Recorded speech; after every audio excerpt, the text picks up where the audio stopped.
Dr. Rowe, rheumatoid arthritis is a systemic disease. Can you explain how that affects other parts of the body? Well, the systemic means that it involves other what we call organ systems. We know it increases the risk of cardiovascular disease. We know that there are associated problems in the lungs, in the kidneys, and even in the liver, and can affect even the eyes and the salivary glands.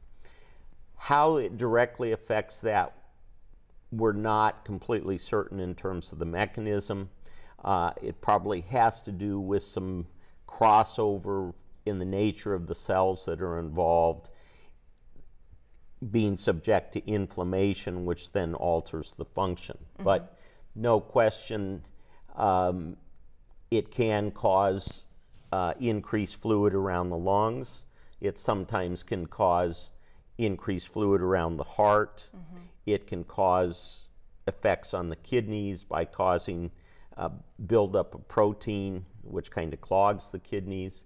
But then there are the other factors that in and of itself, without evidence of increased fluid around the heart, we know that the incidence of strokes and heart attacks is about 3 times greater in people with rheumatoid arthritis than without it. And so there seems to be some sort of other mechanism. It probably has to do with damage to the lining of the blood vessels, but we don't know that for sure. Okay, so if you have RA, good idea to keep those other things in check as well. Well, that's why I emphasize the need for a good long-term relationship with a rheumatologist who can monitor those other factors, and by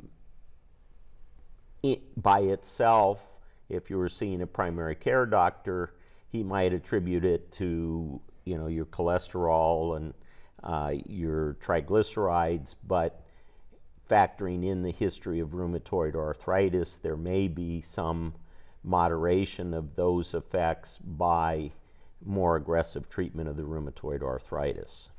Okay, thank you so much. Thank you.